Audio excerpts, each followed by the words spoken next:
رسول اللہ صلی اللہ علیہ وسلم کے فرامین کی روشنی میں اس صورت کی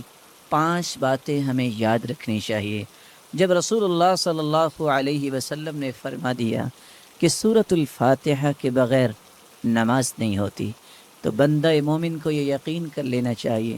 آپ کو 10 دلائل کوئی پیش کر دے،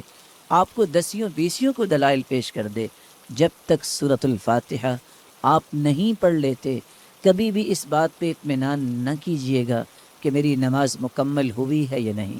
مکمل اس وقت ہوگی جب سورۃ الفاتحہ کی تلاوت کی جائے گی۔ رسول اللہ صلی اللہ علیہ وسلم کے فرامین کی روشنی میں دوسرا پیغام میرے اور آپ کے لیے یہ ہے کہ یہ سورت شفا ہے، یہ سورت دم ہے۔ اپنے آپ کو بھی اور اپنی اولاد کو بھی دم کیا کرے، اور اس کے لیے سورۃ الفاتحہ سے بڑھ کر کوئی نسخہ کیمیا، کوئی تریاق نہیں۔ تیسرا پیغام اس کا جو مجھے اور آپ کو سمجھنا ہے کہ اللہ کی تعریف اللہ کو بہت پسند ہے۔ یہی وجہ ہے عبداللہ ابن عباس رضی اللہ تعالی عنہ فرمایا کرتے تھے، الحمدللہ ہر شکر کرنے والے کی زبان کا یہ وطیرہ ہے۔ الحمدللہ، سب سے پہلے آدم علیہ السلام نے جو کلمہ اللہ نے جب انہیں پیدا کیا، روح ڈالی، تو سب سے پہلا کلمہ جو ان کی زبان پہ آیا وہ الحمدللہ تھا۔ نوح علیہ السلام نے بھی کہا فَقُلِ الْحَمْدُ لِلَّهِ الَّذِي نَجَّانَا مِنَ الْقَوْمِ الظَّالِمِينَ، اور ابراہیم علیہ السلام نے بھی یہی کہا الحمدللہ الذی وَهَبَ لِي عَلَى الْكِبَرِ إِسْمَاعِيلَ وَإِسْحَاقَ، اور داود اور سلیمان علیہ السلام کے قصے میں بھی یہی بات ملتی ہے، وقال الحمد للہ الذي فضلنا على كثير من عباده المؤمنین، اور اللہ رب العزت نے اپنے پیغمبر سے بھی مخاطب ہو کر فرمایا وقل الحمد للہ الذي لم يتخذ ولدا، اور اللہ رب العزت نے قرآن مجید میں اس بات کا تذکرہ کیا کہ جنتیوں کی زبان پہ بھی اگر کوئی بات ہوگی تو وہ یہی ہوگی الحمدللہ الذی اذهب عنا الحزن،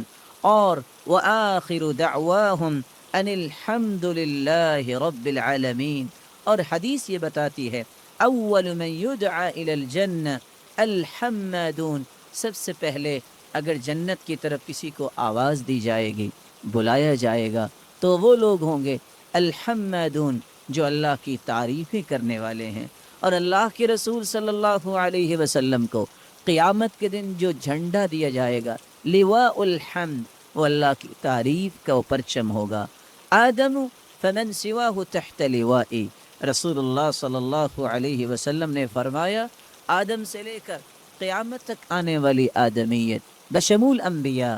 اور انسانیت میرے اس پرچم تلے ہوگی، اور اللہ کے رسول صلی اللہ علیہ وسلم کو مقام محمود عطا کیا جائے گا۔ اللہ کی تعریف یہ اللہ کو بہت پسند ہے، اور اس بات کو سمجھانے کے لیے پیش کرنا چاہوں گا۔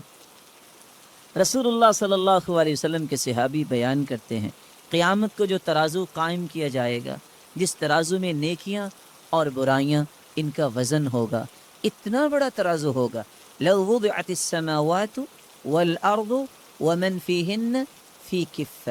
لوسعتہن، اگر 7 آسمان اور 7 زمینیں اس ترازو کے ایک پلڑے میں رکھ دیے جائیں تو ایک پلڑا بھی بھرے گا نہیں۔ لیکن اللہ کی تعریف کا کلمہ صحیح مسلم کی روایت کی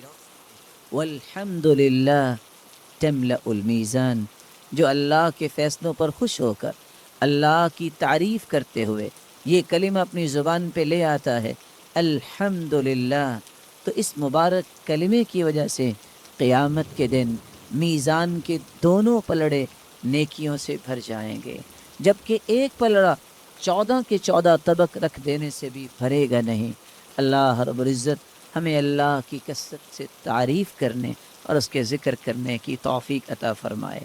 چوتھی نصیحت اور چوتھا پیغام اس صورت کا یہ ہے کہ ہم نماز کی ہر رکعت میں جب یہ کہتے ہیں ایاک نعبد و ایاک نستعین، اللہ تیری ہی عبادت کرتے ہیں اور مدد بھی تجھ ہی سے مانگتے ہیں، تو پھر کسی بندہ مومن کو اس بات کو بھلانا نہیں چاہیے۔ وہ زندگی کے ہر حصے میں یہی کہے،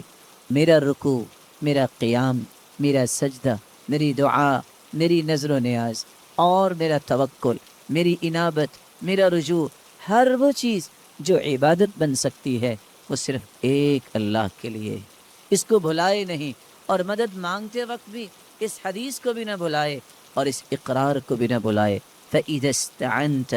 فَاسْتَعِنْ بِاللَّهِ، جب بھی تم مدد طلب کرو تو اللہ سے مدد طلب کیا کرو۔ پانچواں پیغام جو بالکل بھلانے،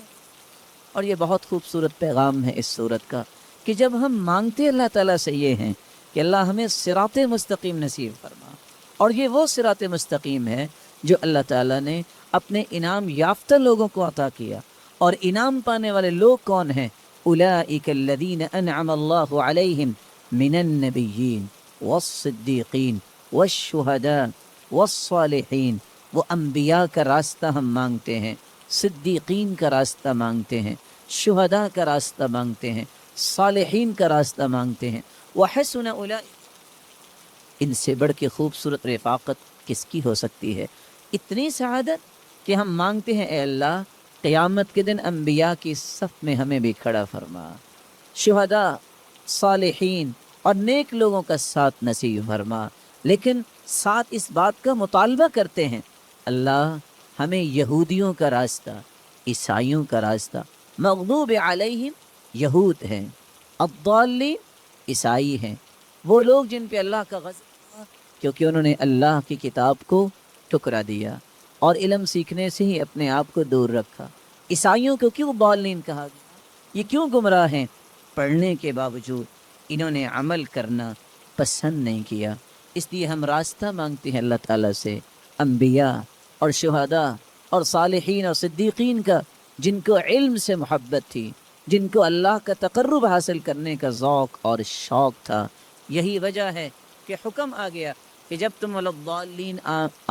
وللضالین امام کہتا ہے تو تم آمین کہا کرو، اللہم استجب دعاءنا، اے اللہ ہماری دعا کو قبول فرما۔ اور اسی لیے ساتھ اللہ کے رسول نے فرما دیا، ما حسدتکم الیہود علی شیء ما حسدتکم علی السلام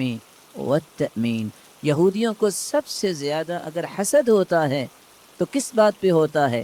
جب تم آمین کہتے ہو، جب تم آپس میں ایک دوسرے کو سلام کہتے ہو، السلام علیکم ورحمۃ اللہ وبرکاتہ۔ اس کا مطلب یہ ہوتا ہے، اے اللہ اس میرے بھائی کو سلامت رکھ، اس پہ اپنی رحمتوں کا نزول فرما، اس کو برکتوں سے نواز۔ یہودی اس بات کو پسند نہیں کرتا کہ کسی مسلمان کو خیر مل جائے، اس پہ رحمت کا نزول ہو، اس پہ برکتوں کا نزول ہو۔ اس لیے سب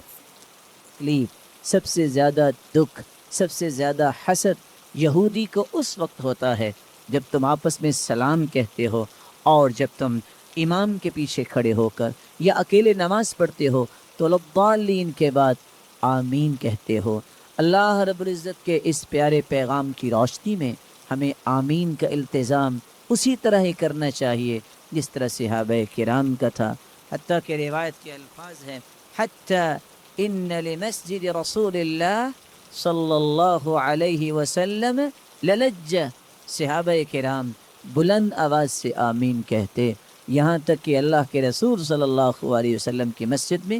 گونج اٹھتی۔